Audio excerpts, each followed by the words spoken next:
This is a very special episode of Grief to Growth, and our guest today is Jes Kerzen. She worked with a boy named Asher when he was a boy. He's a man now, but Asher is autistic. They have a fantastic story, but for privacy reasons, she has decided that she wanted to keep her image off of the internet. So this will be a audio only interview, but please enjoy it. It's amazing. Hey there, welcome to another episode of Grief to Growth. And whether you're joining us for the first time or you're a returning listener, I'm your host, Brian Smith. And today we have a truly enlightening conversation lined up for you.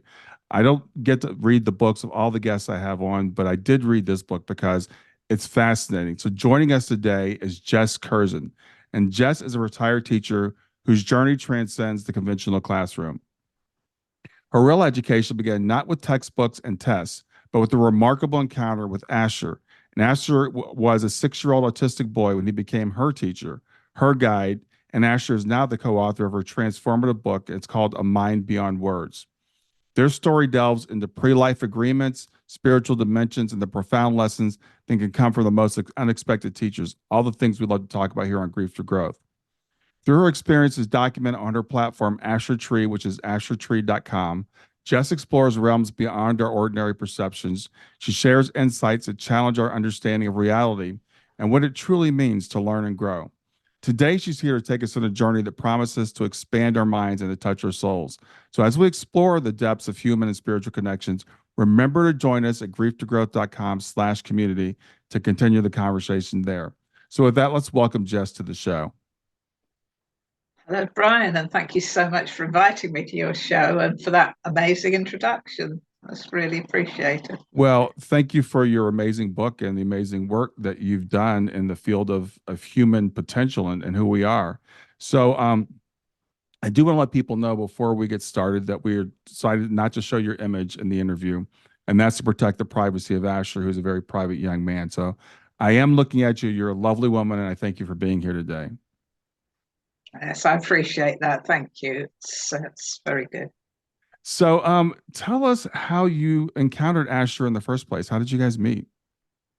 Well, I was a school teacher in a specialist class for children with speech and language difficulties. So there were several who had some form of autistic spectrum perception, and there were others who just had problems with the muscles in their mouths and they couldn't speak properly. And Asher was admitted to the class because he fitted both those criteria as a 6-year-old child. And at first I thought, right, here's another one, I'll work with him. I'll teach him how to control the muscles in his mouth, how to speak properly. I've been doing this job for years. I knew what I was up to, and I thought that would be it. Then he'd become more able to communicate and he'd be able to go off to a mainstream classroom, which most of my children did.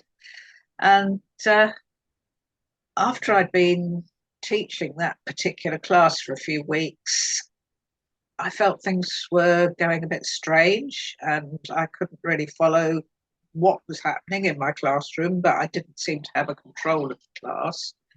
And I felt that it was almost as if someone was sabotaging my lessons. And I thought either I was paranoid or something was wrong with me. So I watched carefully. And because he was the new kid in the class, he was the one I watched particularly. Mm-hmm. And I could tell he was a very bright little boy. That was obvious right from the get-go. But the more I watched Asher, the more I realized, yep, he was the one who was messing up my lessons. He would spread little bits of misinformation. He'd get up to things very, very cleverly so that it was very hard to notice. And eventually I took him aside and I said, can you explain why you're messing all my lessons up? And you might expect a 6-year-old who's been rumbled for doing something like that to either look a bit scared that they're going to get told off or to fall about laughing and say, ha ha, I got you. But he didn't do either of those things. His face just lit up and he stared at me and he said, oh, it's you. I thought it was you. And I had no idea what the child was talking about. So I said, "What's me?"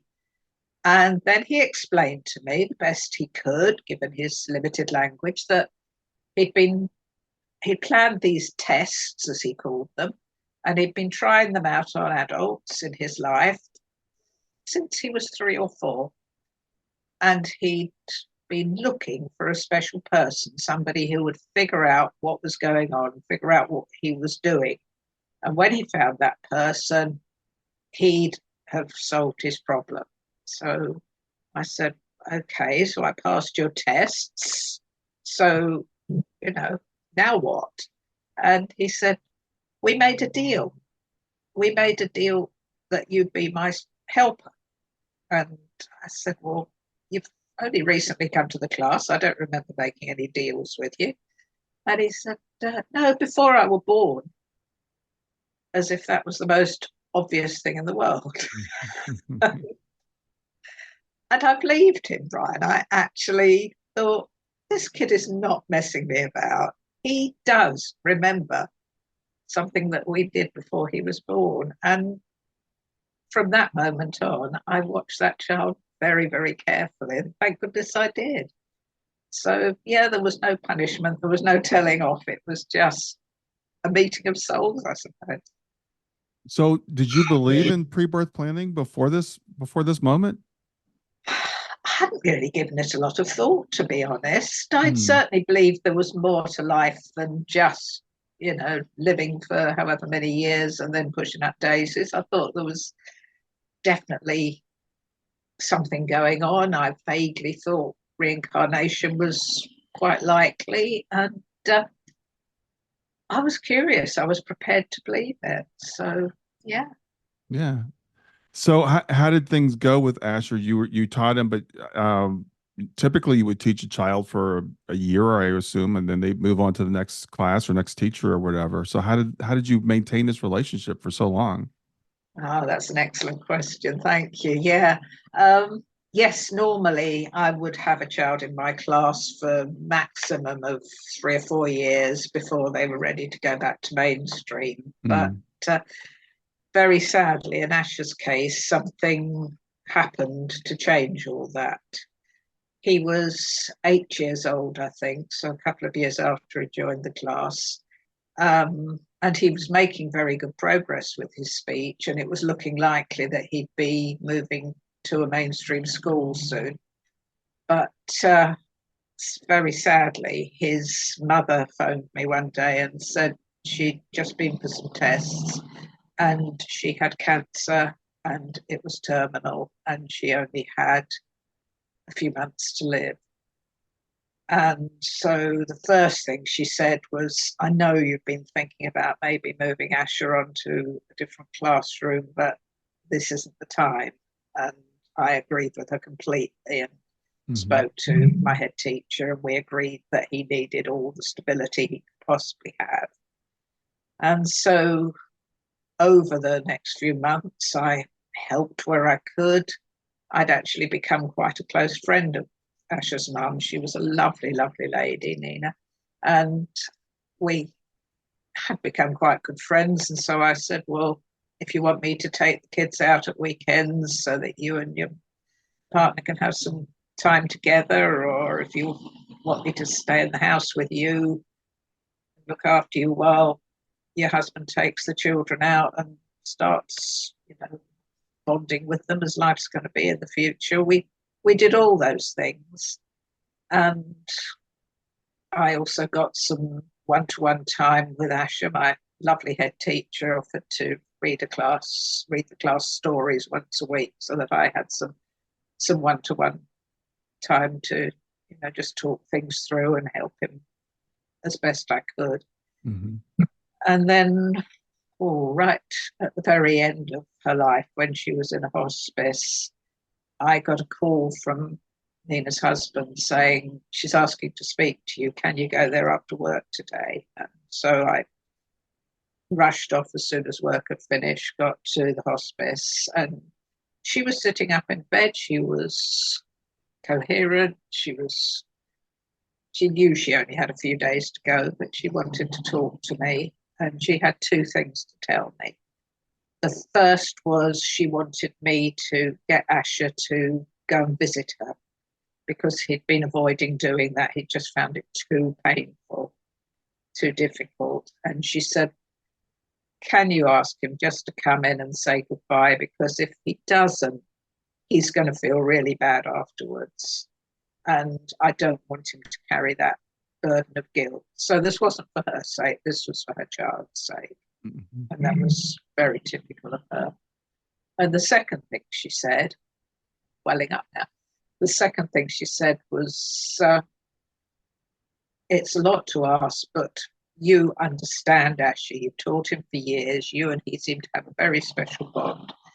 Can I ask you to keep an eye out for him even when he's no longer in your class, even when he's growing up? Because with his autism, with losing a mother at such a young age, he's going to be quite a vulnerable kid, and I think you'd be a wonderful mentor for him. So I promised at that moment that I would be a lifelong friend to Asher, and I was very, very happy to do so because I loved the kid to bits by then. He was a lovely little boy. And so we just have never separated. He's in his early 30s now, and we're still very, very close.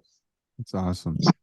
So Asher, he became verbal, so he's able to, can speak and communicate. But when did you learn about his other abilities? Yeah, they sort of crept up on me gradually. He told me one day, I think you should know that I'm telepathic. And I imagine being a school teacher and having one of your pupils telling you that. And right. I said, does that mean you can read my mind? And he just beamed and said, yep. And I discovered that the whole class, even before they could speak, were communicating with each other telepathically, which I'd been teaching children like that for years, and it just hadn't dawned on me that they could do it. But this lot did, and they kind of attuned me to it so that I could start picking it up.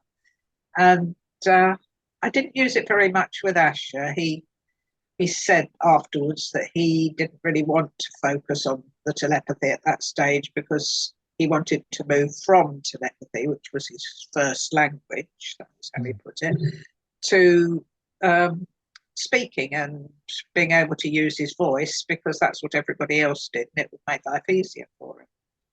So yeah, that's how we started. I have to say that was a surprise for me in the book when you said that the class, they were communicating telepathically, because a lot of times we look at people who are differently abled, not disabled, but able differently, and we think, oh, they're nonverbal, they're not, they can't communicate. But you share some anecdotes in the book about they communicated very well with each other and with you. Oh yeah, absolutely. And yeah, they'd been doing it with themselves. Yeah, there was one time when I was watching them when they were still quite tiny and they were playing in the school playground. And I just, as I watched, I thought, this game is not just random. There's actually, they know what they're doing. They're taking part in a creative game that everybody knows where they should be and what's going to happen next and where they're going. And they're not using any words. They're not speaking. There's some laughter and there's a few sound effects, but nothing else. And that's when it dawned on me. They are communicating with each other with their minds. And the thing that dawned on me straight after that was, if I mention this to any of the other staff here, I'm probably going to get the sack because they'll think I'm crazy. So I kept it very much to myself. Yeah, I think that, like I said, that was one of the things I took away from the book that I was really, so Asher, of course, is a special person, but a lot of these children, if not all these children that are neurodivergent, that have different ways of processing. Our first language, from my understanding, is from people that have near-death experiences, et cetera, is telepathy. And then we come here, we have to learn to be verbal. So it's interesting. Asher was like, okay, you're going to be my helper because you're going to help me with the verbal aspect of this life on Earth. Mhm. Yeah, but there was much more to it than that, because Yeah, that was just the start of it. That's all he knew at that time. right. Yeah, I mean, I've got a theory that we do, as you say, all start off using telepathy. Little babies, they can communicate with their caregivers, their mothers. They have a way of letting their mums know when they want feeding or when they need changing, or whatever. And it's not spoken, obviously. Hmm. And my my theory, for what it's worth, I haven't got any proof of this, but I think that children around 1.5, 2 years of age, they start to develop spoken language. And at that point, they let the telepathy sort of slip away. Hmm. But some children choose not to do that. Asher was definitely one of them. He didn't want to drop the telepathy. He wanted to keep the telepathy going because he could see the advantage to it, that you can, but it didn't help him too much because nobody else could pick up what he was trying to beam to them, if you like, except Right. these other children in the class. So you and So Asher communicated primarily verbally because you were, again, he wanted to learn to use his language, but then after a while it kind of switched back the other way. He started speaking with you telepathically. But I guess maybe before we get to that, you guys took a lot of adventures. You took a lot of train adventures. So tell us about how those came about. yeah, well, as I'd said before, when his mother was ill, I used to take him off on trips. I don't drive, I don't have a driving license, but we happened to live in a town that was about an hour's journey by train to London. Mhm. And of course, from London, it's our capital, you can get to anywhere else in the country. And so to start off with, I just took him on little trips down to London for a day, and he absolutely loved trains. He became completely obsessed with trains. Yeah, he couldn't get enough of them, and it was always, when are we going on a next train ride? When are we going on another train ride? And he planned trips on our underground system, the tube, and I gave him his own tube map, and he loved planning the most convoluted, difficult routes you could possibly imagine. And, uh, not telling me where we were going, just say, right, we need to change here, we need to go onto this line, and we need to change there, and we need to go onto that line. And he'd end up spending an entire day dragging me around on the underground, never getting out again. So yeah, one time I said to him, why do we do this? We never go anywhere. We never actually end up any place. We're just sitting on these wretched underground trains all day long. And I mean, he could only have been a little kid, primary school age, 10 maybe. And he just turned and looked at me and said, don't you understand? It's the journeys that matter, not where we're going. And I thought, yeah, you're not just talking about train rides, are you? Yeah. Just grinned and carried on. Yeah, that I thought that was so profound. That the point in the book about it's not about where we end up. It's about the journey and the convolutedness of it. Because we are so driven in our lives to go from point A to point B, and we until we get to point B, nothing else matters. And he was teaching you these things in some very uh, inventive ways. Yeah. Yeah, he's always had that gift for just making such profound things, right from being a small child, such profound ideas, and he puts them in such simple terms. And that's what I love about working with Asher. He's just always got an easy little analogy that anybody could understand. But Hmm. there's some, yeah, some really profound stuff comes out. Yeah, and there's some again some great lessons in the book about manifestation. The demonstration you did for you of that I thought was really interesting. These concepts that we struggle with so much that he puts in such a simple way that we can understand. Yeah, because to him it is simple. He's always known where he's come from. He's always known why he's here. He's always understood what we're supposed to be doing. And yeah, to him it's just easy stuff. The hard stuff is finding words to put it into. Well, I guess that's where you come in. So when did you guys start, I guess, collaborating on this project? How did that come about? Time for a real quick break. Make sure you like and subscribe. Liking the video will show it to more people on YouTube, and subscribing will make sure you get access to all my great content in the future. And now back to the video. It was a bit of a stop-start thing. I quite a long time before, when he was in his teens, I was saying to him, "Look, we ought to put this in a book. It needs to go in a book." I was speaking to a lady who channeled some elders, and they actually told these spirit guides, said to me during this conversation, "You will write a book and you will explain what's been going on between the two of you." And I remember saying that to Asher, saying, "I've been told by the spirit guides that we need to write a book." And he turned around as a very truculent 16-year-old and said, "I forbid you to write my life story." Mm.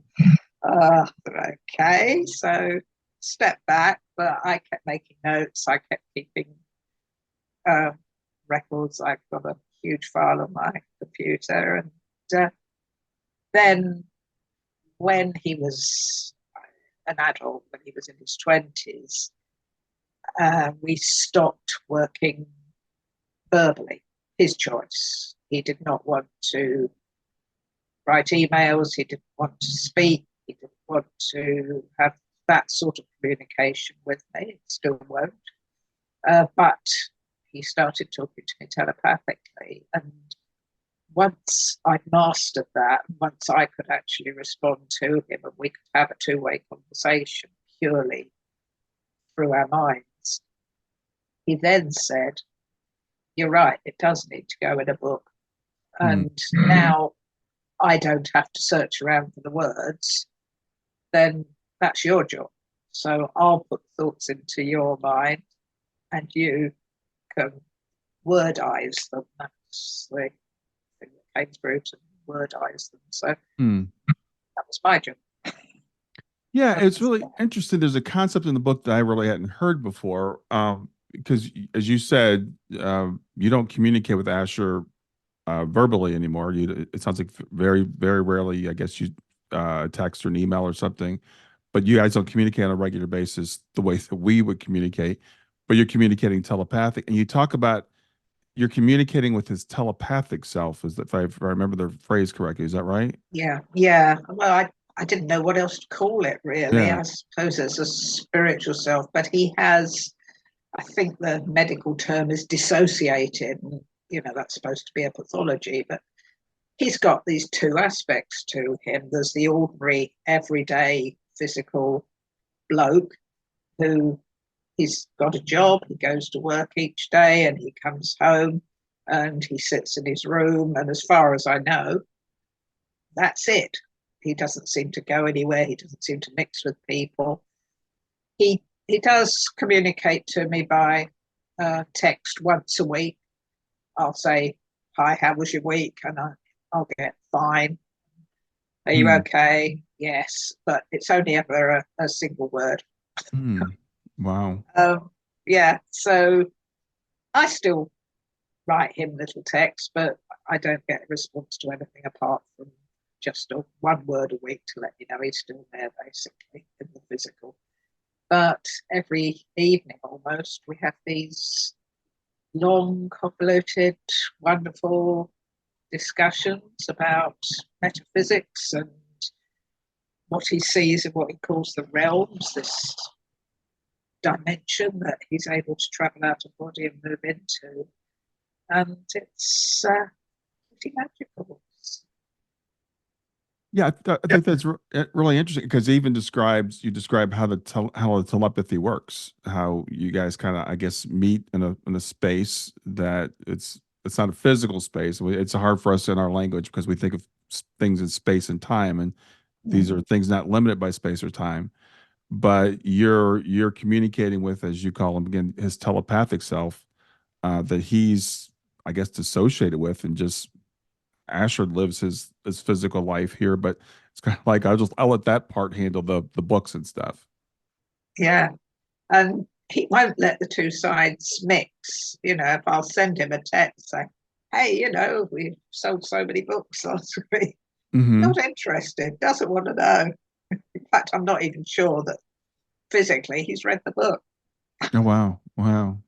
but he knows everything about it telepathically and he's totally engrossed in it. And yeah, he actually told me last week, telepathically, obviously, that I said, how do you feel about the book being out there? And he said it feels, or he sent me the feeling of being able to look out over every single person who read it and being able to connect with that person and pick up their feelings. And every time they were seeing something where they went, oh, yeah, or oh, that's interesting, or oh, he is able to pick that up. So Hmm.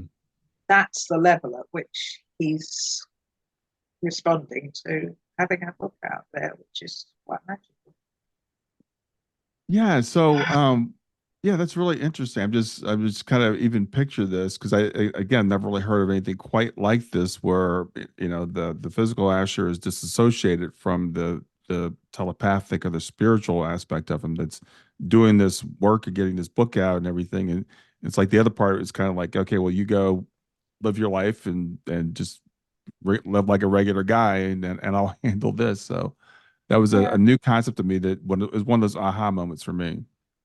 yeah. No, I don't know if I've got the toughest job, but well, maybe he's got the toughest job because he's got the whole of some other dimension to explore and bring all that information down to a level that I can pick it up and understand it. Well, it actually, I was going to say I hadn't heard this concept before, but there's a series of books by a woman named Frances Key, and they're called The Team. And her mother passed in the spirit. Her mother channels the books back to her. And she does talk about this concept of like only a small part of us incarnates, and the biggest part of us is in the spiritual realms, as Asher calls them. So yeah, it's kind of it's like with him, it's he's in contact, or you're in contact with that part of him. It sounds like. Yeah, yeah, that is the way he explains it as well. He said, we only do have, he said, you've got a light body, which he said, if you imagine it as a great beam of light that goes right down deep into the depths of the earth and in the other direction goes right up as far as you can go. Mm-hmm. And he said, if that's a sort of light frequency, that's you, the whole of you. And the physical self is some little tiny bit somewhere on that spectrum. And he said, we're the visible light spectrum. We're just the sort of red through to violet bits that we can see, but all the sort of infrared and ultraviolet and all the things way beyond in either direction, they're not part of the physical body. They're all part of the light body. Yeah, that was really interesting. And you talk about chakras in that part of the book also, and describe chakras in a way I hadn't heard before, because we think of them as discrete, red, orange, yellow, blue, green, violet, whatever. And he describes them as more of a spectrum, if I Yeah. remember that correctly. Yeah. Yeah, no, that was new to me as well. I was quite stunned by that because when he started talking about these light frequencies, I said, oh, you're talking about chakras. And he said, yeah, but people just think there's 7 chakras or however many their belief Mm-hmm. system says. And he said, you do much better if you think of it in terms of a spectrum, if you think of it as moving from red through a sort of orangey red to a deep orange and then moving into a sort of golden color and then eventually to yellow and so on. Mm-hmm. And I said, well, what's the advantage of that? And Asher's very simple idea was if you had a box, a huge box with 100 colouring pencils in it, all those colours, and you only ever use 7 of them. Don't you think that would be a bit limiting? Yeah. Yeah. I love that. Yeah. So, in terms of, I know in the book, like I said, there's a whole lot of lessons in there. There's lessons about like the way that people that are neurodivergent, like the way their brains work, which I think would be really interesting. So I wonder, do you know if has medical science looked at that at all and understood that what you explained in the book? I think medical science is still a little way behind that. I think there probably are some pioneering people who are starting to look at it, but I have done, a fair bit of research and tried to find out. But Mm-hmm. yeah, there's people who are starting to pick up on the spiritual aspect, the multidimensional aspect of autism, but they are in the minority because most doctors, medical people are very firmly caught up in us being bodies, and even our thoughts and our emotions and everything is all somewhere in the body. And Asher says, no, that's just not the way it is. Yeah, well, that's it's funny. We were talking before we start recording about the lessons of this book and what people can take away from it. People like in my audience, and it's what I try to tell people all the time. We are not what we appear to be. Us neurotypical people, but even these neurodivergent people, in a lot of ways, it seems like they are actually more capable than we are, because they are connected to the higher realms. But because they're not as connected to the physical, we think there's a deficit there, and it's actually quite the opposite in many cases. Yeah, in fact, that's something I've been discovering since I wrote the book, because I often take copies out and sell them at book fairs and places. So I get to Hmm. meet people, which I love doing because I've got the banner up with a picture of sort of what the book's about. And I find loads of people walk past, but certain people, every single time I do this, are just drawn towards me and they go, hey, you've had somebody with autism who's telepathic. And I'll say, yeah, that's right. And they say, I work in, and then it'll be a centre for adults with learning difficulties or a school for autistic children or a place for non-speaking people. And these people are communicating with me. I've always felt they are. And I think every single time I've had one of those stalls, I've had at least 2 people have come up and said something like that. Hmm. And yeah, even people who have no speech at all, people who are completely non-speaking, do have this capacity. They just need, as Asher says, the one person who can tune into them and pick up their thought patterns. Hmm. Yeah, it's interesting. I think we've all had some experience of some sort of telepathy before. We feel like we've known somebody's thoughts. We felt like we felt someone looking at us, we'll say, or you think of somebody and the phone rings, and we've all had those things, and we just chalk them off to coincidence. And because science, Western materialistic science, ties the mind to the brain and says thoughts aren't even things, right? They say, well, that's impossible. But I think again, most of us lay people have a feeling like there's something more. Our thoughts do have an impact in the world, and my dog communicates with me all the time. I can. It's funny because I'll tell my wife, she needs to go out, right? She's like, how do you know? I'm like, because she's 10 and I've been around her a long time. I can tell what she wants, and our dogs can do that. Yeah, So people, we for whatever, well, I know why we have to fit in with this world, and we use verbal language, and we emphasize that, and so that's what happens. That other part of us, I think, kind of atrophies for a lot of people. yeah, I think so. And yeah, there were probably centuries and centuries before people did develop speech in which they were communicating telepathically and picking things up that way. I think speech and certainly written language are very recent Mm-hmm. change. And it's got good bits, but it's also got not so good bits. It's got parts that you think, well, if we could all read each other's minds, it would be curtains to most of the politicians, wouldn't it?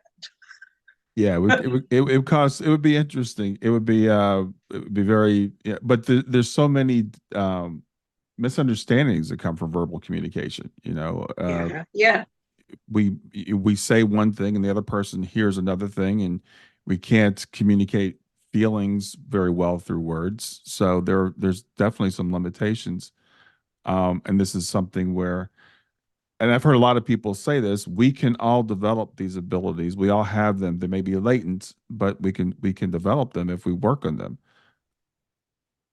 well, I mean, I'm proof of that. I was Yeah. the most ordinary, bog standard person. I was nobody special, and I went through 40 odd years of my life without any experiences of that sort. But Mm-hmm. the journey I've been on since has been amazing, and it is down to belief. It took me years to believe that I was actually picking up what I was picking up from Asher.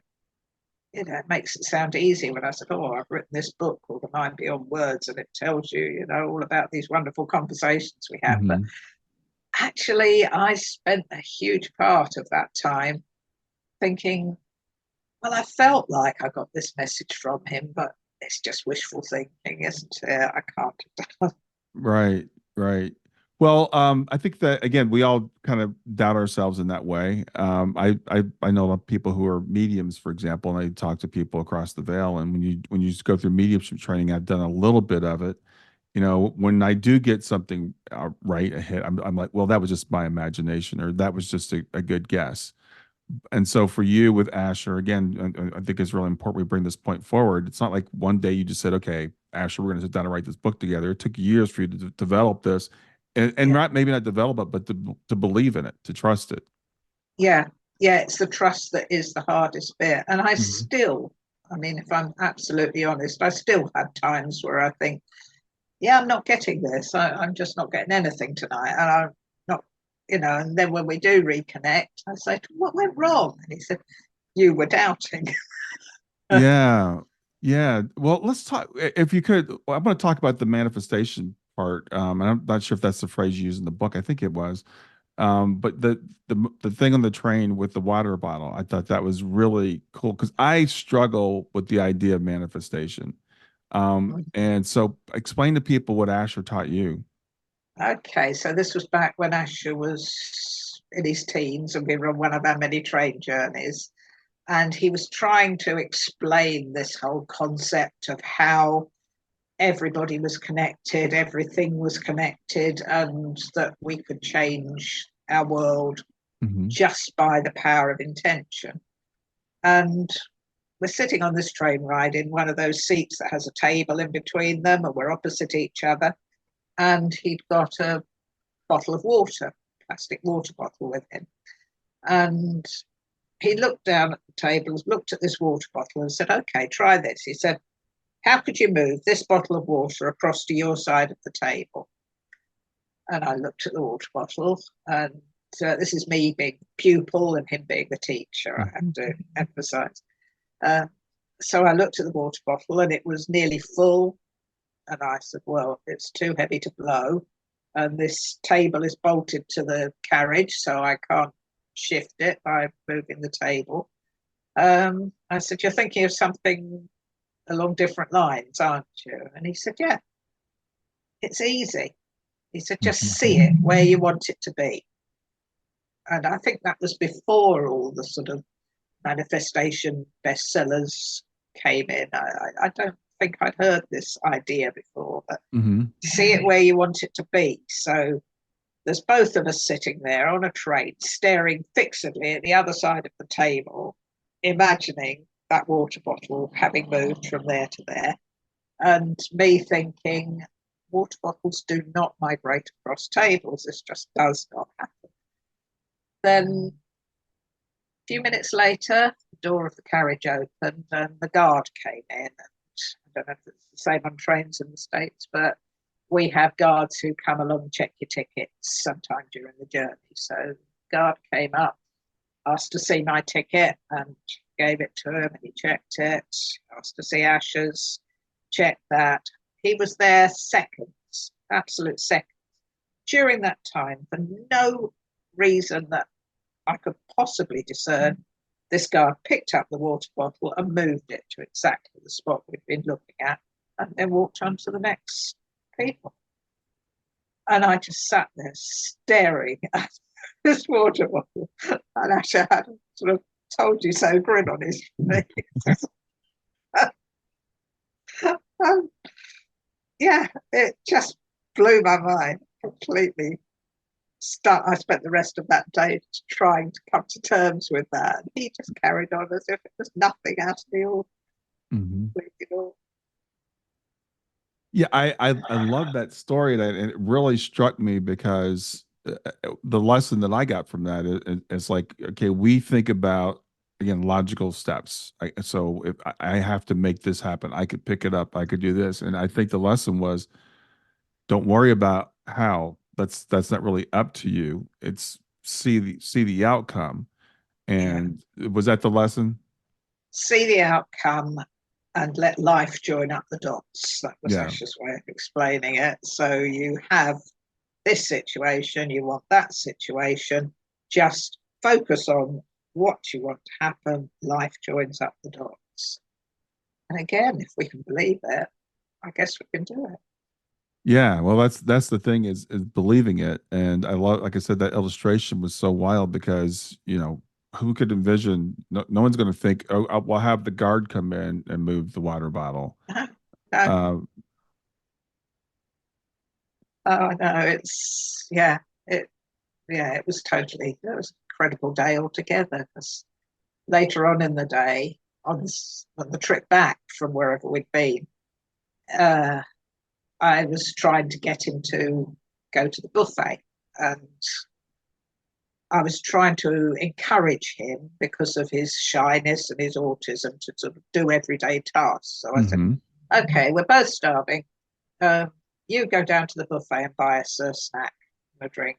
And he turned round and looked down the carriage and he said, no, there's a huge queue there. I'm not going now.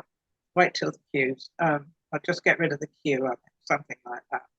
And so he just sat there, and a few minutes later he said, okay, I'll get them now, and got up and walked down the carriage and then came back with a couple of toasted sandwiches and stuff. I said, queue disappeared ever so quickly. How did that happen? Was that something like what you did with the water bottle? And yeah, same thing really.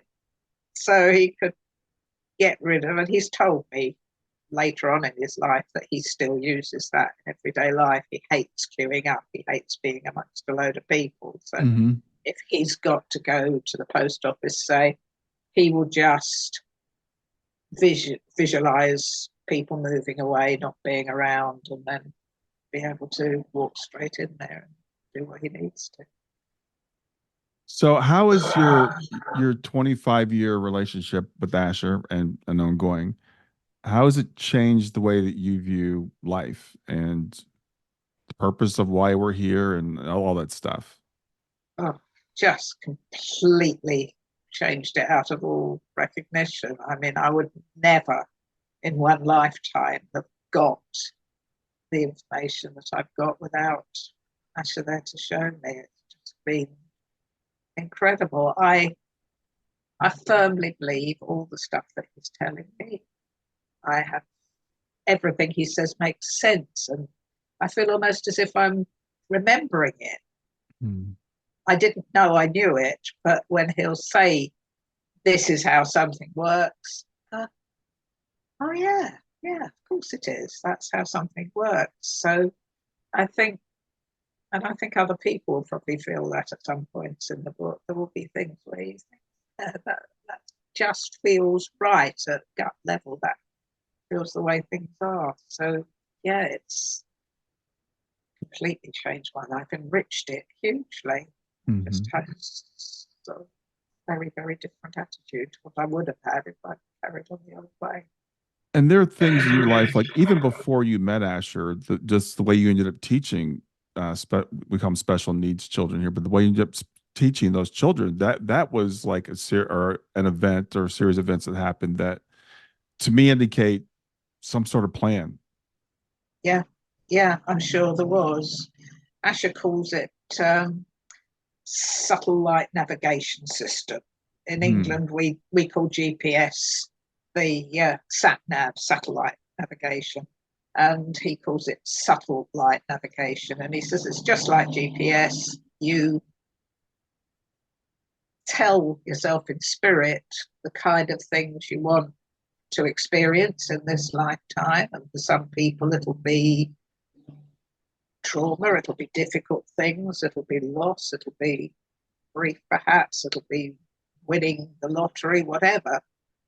You decide in spirit before you're born what you want life to give you the opportunity to do. But Hmm. how you deal with it, that's entirely your choice. So you might say, okay, in spirit, I would like to have a life where I keep getting illnesses. I keep getting ill. No matter what happens, I'm always ill again until I figure out a way to change that. So life will deliver all these illnesses, and it's down to us to figure out what we're going to do about that, for example.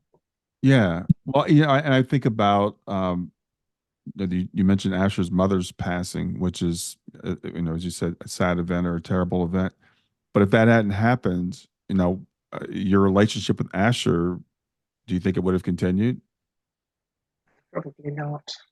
Not with the same degree. I'm not saying I replaced his mother. No way. Nobody Well, could right, replace a right. mother. But the relationship between us, we were kind of thrown together by this awful circumstance, and he needed far more support than most of the children that I taught. I- Um, And I think it goes to even children being born differently abled, whether it's autism or whether it's a physical thing or whatever it is. A lot of times we look at that and we say that's a terrible thing, that's a tragedy. And it's interesting because as I've talked to parents of children that have special needs for whatever they are, they almost always say it's a big blessing. There's something that we get out of it that we so it helps us. I think the book, the examples you give in the book, help us to see that this is not random. This was, this wasn't an accident. This wasn't a mistake. It's not a mistake that Asher was born autistic. yeah, it's not. It's not a mistake that anyone's born autistic, and it's not down to the various reasons that people say, oh, it must have been a vaccine, or it must have been this, or it must have been that. If a person has chosen to embody with that set of challenges, and they are challenges in a neurotypical world, Hmm. they're challenges because we make it so, because our world is completely geared to neurotypical people, and it's very hard for somebody with autism, say, to fit into it. But Hmm. no, they've definitely chosen to be that way. I think often so that they can focus on other things. It's not that every one of them is going to be spiritually gifted and psychically gifted the way Asher is, but you get people who are mathematical geniuses. They don't deal with the sort of everyday stuff, the washing your socks and the going to the supermarket and all of that, but they will sit and do amazing maths or amazing artwork or whatever because they can fix on whatever it was they wanted to bring through in this lifetime. Yeah, yeah, absolutely. So, the book again is awesome, and I think I know Asher's still teaching you. Is there a second book coming? Yeah, several people have asked that, and I asked Asher, and he said, "Yeah, there is another one coming because we need to shift the education system from just dealing with materialism and dealing with teaching children the stuff that AI can do anyway and can do faster and better, to giving a much more creative, open experience to teach want to enable children to learn critical thinking or to master critical thinking, to master creativity, to master getting along with others, and yeah, maybe even telepathy, who knows? Yeah. So he'd like to see that change. He'd like to see the medical system change again, away from the materialistic human being as machine idea to a much more all-encompassing concept, because it knocked him sick when he was told at 16 that he had Asperger's syndrome. The doctor said to him, oh, well, you'll have problems with this, and you'll have difficulties with that, and this will go wrong, and that'll be hard for you, and you won't be able to do this. And then he asked Asher if he had anything else. I mean, he was a 16-year-old kid. He was very nervous and shy anyway, and to suddenly be given, he wasn't aware of the autism until he had this diagnosis at 16. And when the doctor said to him, is there anything else you've noticed about yourself that makes you different from the other children at school, for example? And being a very honest young man, he said, well, yeah, I see things sometimes. I have kind of visions, and I just know things in my mind that nobody's taught me. I just have them there. And the doctor turned around and said, oh, yes, hallucinations, yes, it's delusional. So just ignore all that if you can, and just put that aside and concentrate on behaving like a normal person as much as you can, and that'll make life easier for you. For months after that, Asher wouldn't accept any of the things that he knew. He wouldn't accept any of his abilities, his psychic skills. He just was trying to behave like a normal person, like a normal kid. He turned around to me and said, well, if you believe all that rubbish I've been telling you, then you must be delusional as well. It's just because of my Asperger's.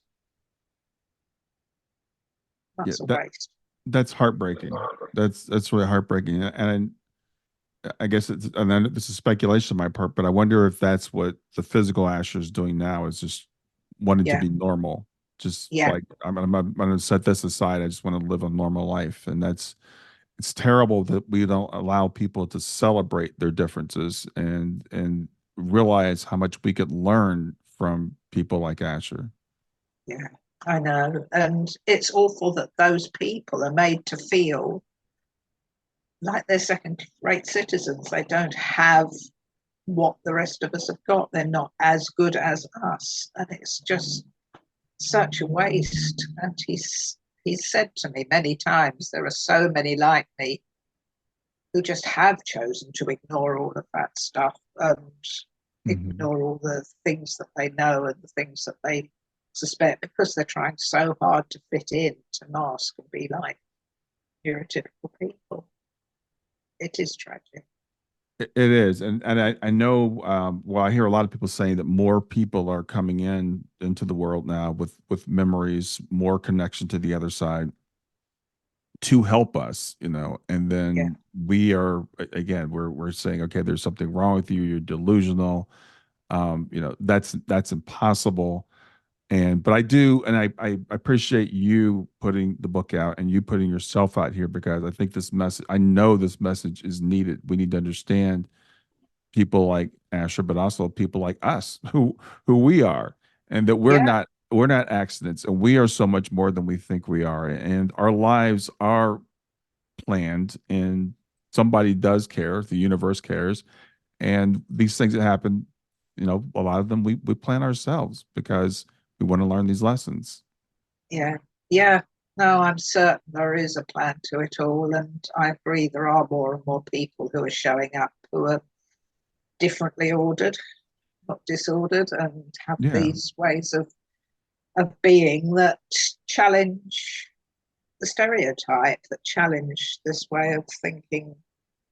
How do doctors and medical people who are calling it a disorder explain the fact that they have these others have abilities that they themselves don't have? And they kind of brush that under the carpet, don't they? Yeah, it's interesting because we're talking about that. I mean, I've seen people that have memories they can remember everything that ever happened to them.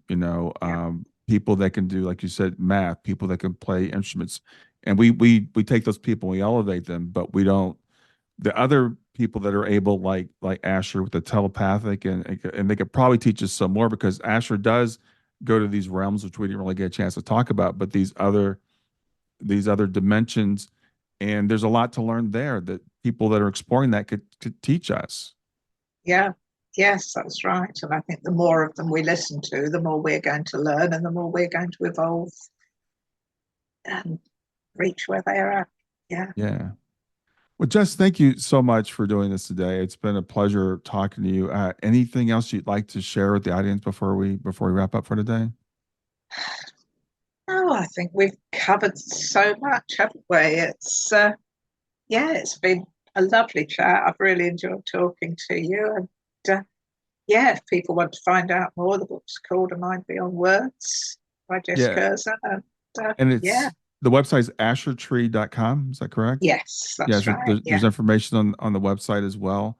Mhm. So again, thank you so much for doing this, for putting it out there. Uh, Telepathically tell Asher I said thank you too. Oh, I will. Yeah, he'll have tuned in at some level, I'm sure. It's probably here right now.